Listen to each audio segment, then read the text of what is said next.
예레미야 4장 5절로부터 우리 18절까지 말씀을 읽었습니다. 북방에서 다가오는 클 멸망이라는 제목과 함께 하나님 말씀을 함께 나누겠습니다. 하나님은 우리를 구원하기를 원하십니다. 다만 우리의 죄악을 먼저 고발하시고 그 죄가 드러난 가운데 우리로 회개하게 하여 우리를 건지시는 방식으로 우리를 구원하십니다.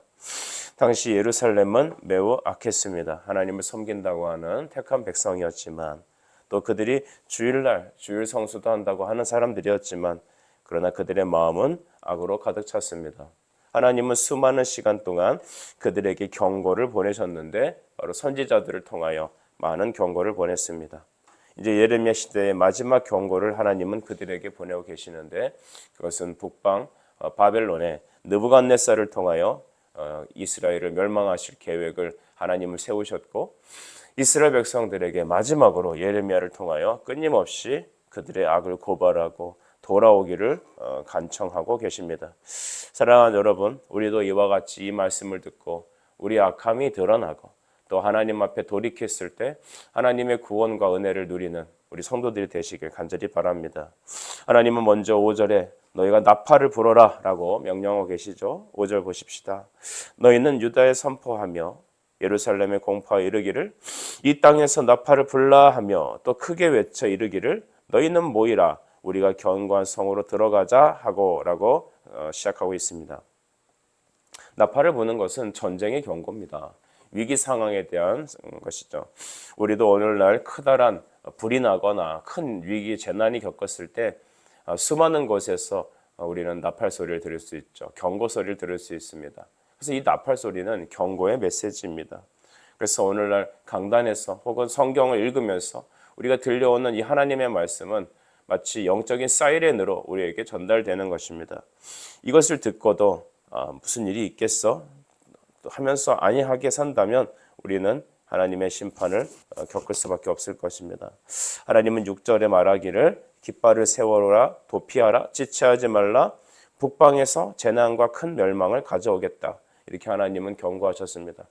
진짜 하나님은 말씀하십니다. 그리고 진짜 주님은 경고하십니다. 그리고 그것대로 행하십니다. 이런 심판의 경고는 왜 이 유다에게 말씀하실까요? 이 심판은 왜 유다를 통하여 전 세계를 향하여 또한 말씀하실까요? 그것은 하나님의 택한 교회를 사랑하시기 때문입니다.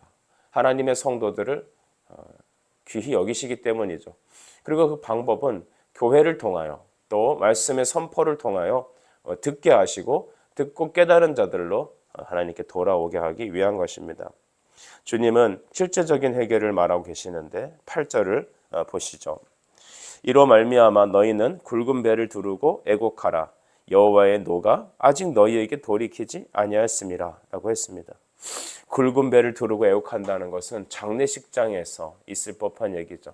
민족의 대회개의 역사에 있을 때 우리 역사상에서 오게 되면 좀 이스라엘 민족은 아니지만 그 니느웨 성을 우리가 좀 볼 수 있죠.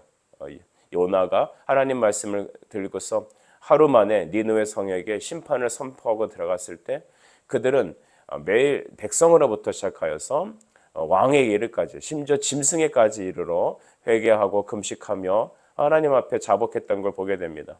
그때 니느웨 왕이 했던 행동이 이 베옷을 입고 금식하며 하나님 앞에 회개했던 장면이 우리 성경에서 보게 됩니다. 여러분, 굵은 배를 두르고 애곡한다는 것은 우리의 온 마음을 다한 하나님을 향한 애통하는 마음입니다. 현실을 살아가면서 우리는 먹고 사는 게 바쁘고 또 하루하루 삶이 지쳐서 하나님의 말씀을 주목하지 못할 때가 많이 있습니다. 그렇게 삶에 힘들어 지쳐 살다가 정작 중요한 우리 영혼의 회개에 대한 것을 자칫 놓칠 수 있습니다. 자식 교육이 중요한데 그 아이가 영어 수학 정도 공부하고 그리고 학교에서 성적 잘 받아서 고등학교는 어디 가고 대학 어디 가고 취직 어떻게 해야 되고 이런 것들에 집중하다 보니 정말 더 중요한 그들의 영적인 회개와 그들의 영적인 상태를 점검하지 못할 때가 있지 않습니까? 저는 과거에 부교자 생활을 겪으면서 가정마다 신방을 했을 때 그 부모님들의 애타는 눈물의 제목을, 기도의 제목을 많이 듣게 됩니다. 그것은 대동소이합니다. 자식이 뭐 취직 잘 되게 해주세요. 자식이 좀 이번에 성공하게 해주세요라고 하는 집들은 거의 없습니다.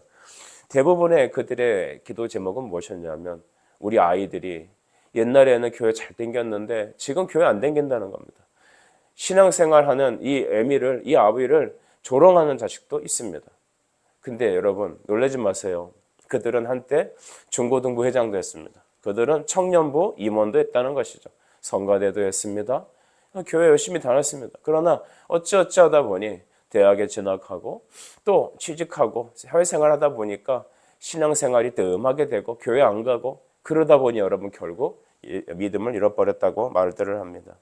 여러분 이런 안타까운 현실이 오기 전에 먼저 우리는 우리 마음의 배를 두르고 하나님 앞에 애통하는 마음으로 나가야겠습니다. 주님 말씀하시기를 애통하는 자는 복이 있나니 그들에게 위로가 있을 것이라고 하셨습니다. 우리 애통의 눈물은 하나님께서 기쁨으로 바꿔주실 것입니다. 단 어떤 자들이 그 은혜를 누릴 수 있을까요? 바로 굵은 배를 두르고 애곡하는 자식을 위해서 민족을 향하여 우리 가족을 위하여 애통하는 그 사람. 여러분 하나님은 그에게 노를 거두실 것입니다. 그러므로 애통하는 마음을 우리에게 깨닫게 하시는 것은 기도하는 그 사람은 축복의 사람이고 하나님의 사랑을 받은 것입니다. 하나님께서는 9절에 보니까 여호와의 말씀이니라 하며 그날의 왕과 지도자들은 낙심할 것이며 제사장들은 놀랄 것이며 선지자들은 깜짝 놀라리라 했습니다. 이스라엘 백성들은 다음과 같은 안일한 생각이 있었습니다. 우리는 하나님의 백성 아니냐? 그리고 우리는 조상 아브라함이 우리의 조상인데 우리가 왜 멸망할까?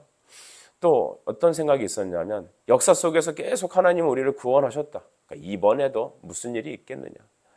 성전이 우리한테 있는데 법궤가 우리에게 있는데 누가 우리를 멸망시킬 수 있겠냐? 이런 영적 안일함이 있었습니다.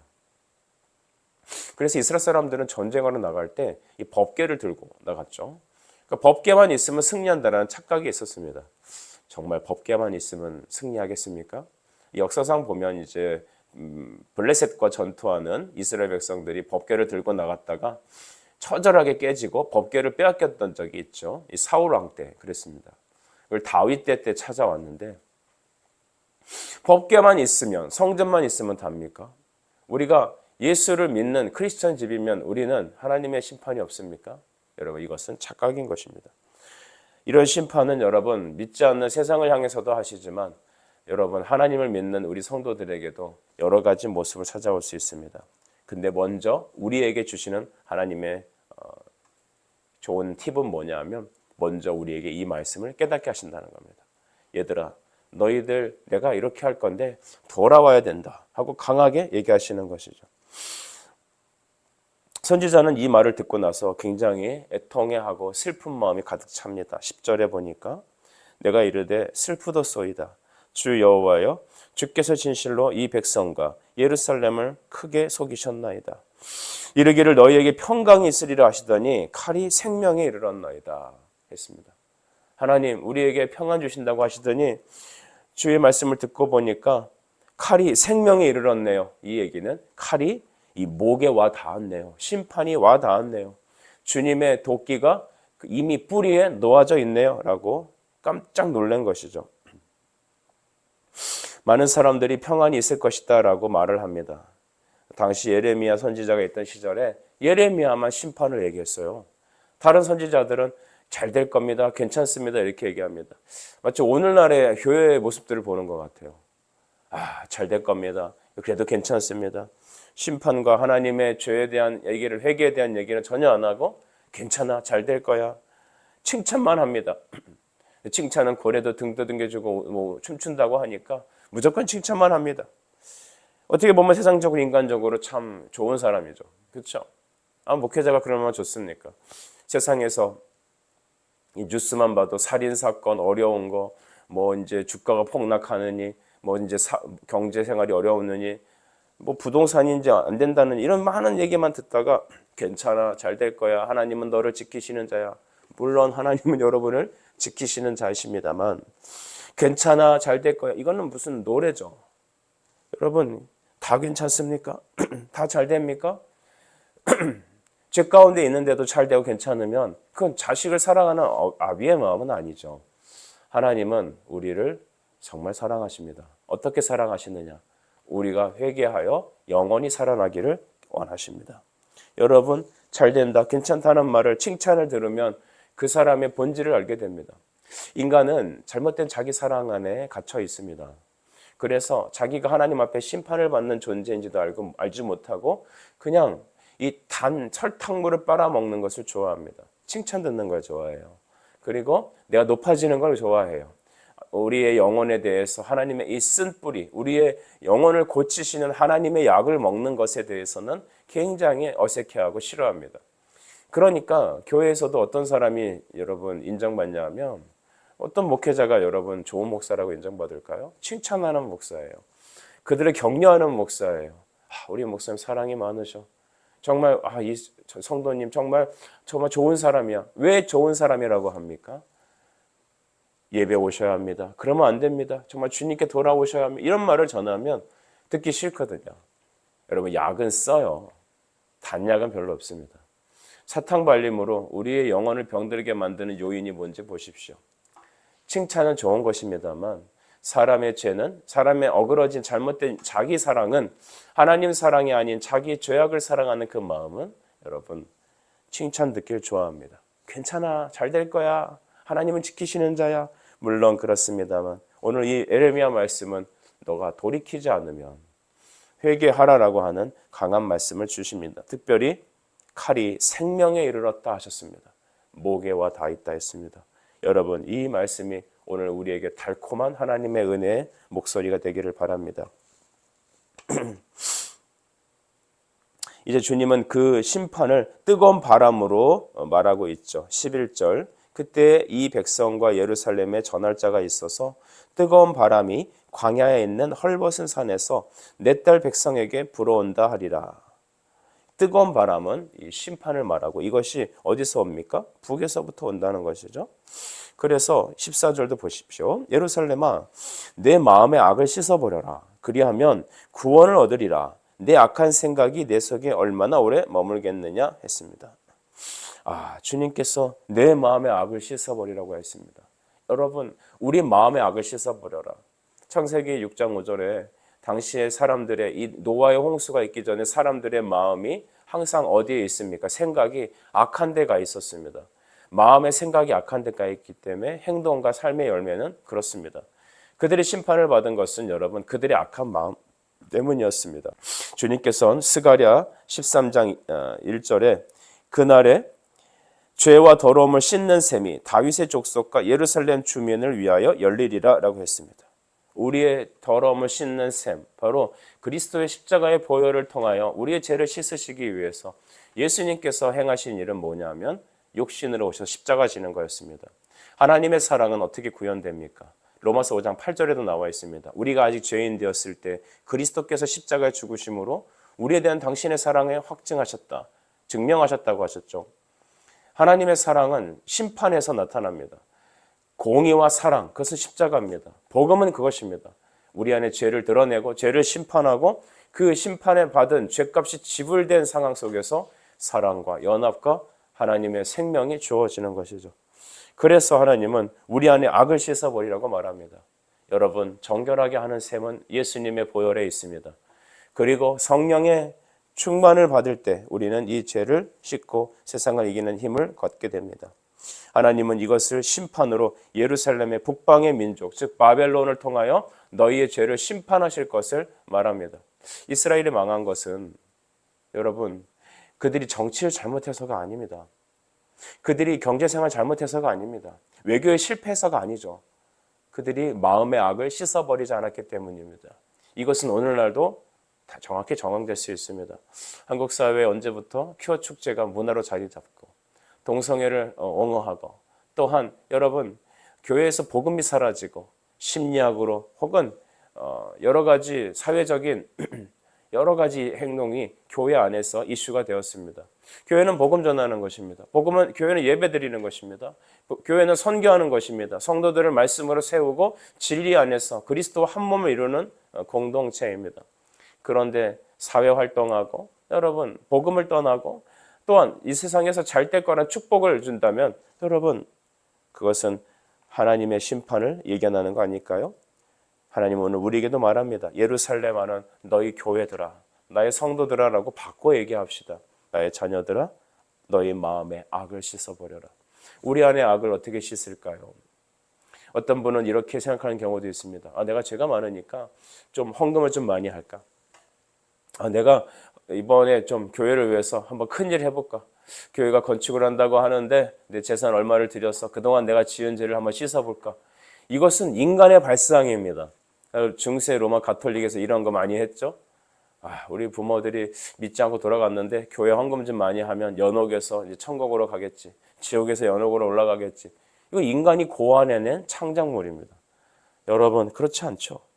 우리가 하나님을 위해서 대가를 지불하면 우리의 악이 제거됩니까? 그건 아니라는 겁니다. 말씀을 듣고 회개하여야 합니다. 하나님 앞에 돌아와야 합니다. 돌아오지 않는 우리 이 시대 사람들과 우리 가족을 향하여 우리는 애통한 마음으로 눈물을 흘려야 합니다. 그리고 이 예레미야의 쓴 말씀, 우리에겐 다소 쓰고 고통스럽고 듣고 싶지 아니하는 이 말씀이 오늘 이 새벽에 여러분에겐 달콤한 하나님의 약으로 처방되어야 합니다. 주님은 이스라엘 사람들을 향하여 예루살렘을 향하여 의사가 되셔서 진단하십니다. 너는 이제 멸망 직전이다. 당신은 이제 말기입니다. 당신은 곧 죽습니다. 신속히 수술해야 합니다. 하나님의 복음의 말씀으로 치유받아야 합니다. 그것이 바로 우리가 굵은 배를 두르고 애통하며 하나님의 맹렬한 진노를 우린 직시해야 된다는 것이죠. 15절을 보십시오. 단에서부터 소리가 선포하며 에브라임 산에서 재앙을 공포한다라고 했습니다. 이 단은 이스라엘의 맨 위쪽에 있는 지방입니다. 그래서 북방의 이 민족들이 쳐들어올 때 제일 먼저 심판을 받는 것이 바로 단 지파였습니다. 그러니까 단에서부터 에브라임 산에서, 그러니까 에브라임이 북방 민족이거든요. 그 북쪽에 거주하고 있는 사람들이 재앙을 공포한다는 것은 심판이 이미 그곳에부터 시작한다는 얘기인 것입니다. 여러분, 하나님은 이렇게 그들에게 사인을 주시고 역사적인 팩트를 미리 알려주십니다. 오늘날도 여러분 하나님의 심판이 재앙이 어떻게 우리에게 임할 것이라는 정확한 여러분 그 데이터는 우리가 알 수 없습니다만 크고 작은 여러 가지 재앙과 사인들이 우리 안에 가득하죠. 또 말씀의 선포를 통하여 우리는 성령의 깨달음을 얻게 됩니다. 여러분 주님은 북방에서부터 여러분 심판이 오실 거라고 말하고 있습니다. 그러면 왜 예루살렘에 이런 여러분 심판을 받아야 된다고 말하냐면 17절에 다시 한번 하나님은 명확하게 얘기하시죠. 그들이 밭을 지키는 자같이 예루살렘을 애워싸나니 이는 그가 나를 거역했기 때문이라. 여호와의 말씀이니라. 여러분 이스라엘 백성들은 하나님과 결혼한 사이였습니다. 그들은 하나님이 아닌 우상을 섬기며 하나님을 떠났습니다. 하나님은 계속해서 마지막으로 권면하십니다. 마지막으로 통보하십니다. 악을 씻어버려라. 너희는 나를 거역했다. 배신하고 떠났다는 것입니다. 18절 마지막에 내 길과 행위가 이 일들을 부르게 하였나니 이는 내가 악함이라. 그 고통이 내 마음에까지 미치느니라. 이 이스라엘이 멸망한 것은 하나님 잘못이 아닙니다. 그들의 잘못입니다. 악함이 때문입니다. 우리가 고난당하는 것은 우리 죄 때문입니다. 여러분 애매히 여러분 환난당하는 것은 때로는 감춰진 하나님의 메시지가 있습니다. 의사이신 하나님께서 오늘도 우리 당면한 상황을 진단하십니다. 회개하고 주님께로 돌아오게 하십니다. 이 하나님의 회개의 촉구와 심판은 변장된 하나님의 축복입니다. 히브리서 12장 6절 말씀으로 말씀을 정리하길 원하는데요. 주께서 그 사랑하시는 자를 징계하시고 그가 받아들이시는 아들마다 채찍질 하심이라. 그가 받아들이는 아들마다 채찍질 하시느니라. 여러분 하나님은 여러분의 아버지십니다. 오늘 주님은 우리에게 무엇을 원하냐 하면 영적 회개를 원하십니다. 겉으로 하는 행위가 아니라 그냥 우리가 잘못 사니까 하나님께 뭔가 좀 도와드리고 교회에 좀 헌금 좀 하고 하는 정도가 아니라 우리의 마음이 돌이켜서 주께로 나아가기를 원하는 겁니다. 여러분 우리가 다시 주께로 돌아가야 되지 않겠습니까? 하나님은 오늘 우리에게 우리의 마음이 하나님으로부터 떠났기 때문에 이미 심판이 목에 와 닿았고 북방에 이미 임재하였고 나를 거역한 우리의 하나님을 거역한 우리의 마음을 주님은 고발하고 계십니다. 주님의 이 애통하는 그 마음. 하나님은 우리를 때리시는 것이 주님의 본심이 아닙니다. 어느 부모가 자식 때리는 것을 당신의 기쁨으로 여길까요? 그가 돌아오기 위한 애통하는 눈물의 회초리가 이제 예루살렘에 놓였습니다. 그리고 오늘 우리가 살아가는 이 시대에도 놓여 있습니다. 주께로 돌아가 회개하고 그 마음을 돌이켜 다시 그에게 나아갈 때 하나님은 우리를 때리시다가도 싸매시고 치시다가도 우리를 끌어안으실 것입니다. 그 사랑의 주님, 이 시간 우리가 회개하며 나가는 이 아침이 되길 간절히 바랍니다. 기도드리겠습니다. 하나님 아버지, 북방에서 다가오는 큰 멸망, 오늘 우리에게 하나님은 우리를 구원하기 원하시는 그 애절한 하나님의 애통하는 마음을 우리가 깨닫게 해주시고 우리의 마음의 악을 씻어버리고 주의 구원을 누리는 우리 모든 성도들 되어줄 수 있도록 주여 은혜 내려 주시옵소서. 예수님의 이름으로 기도드립니다. 아멘.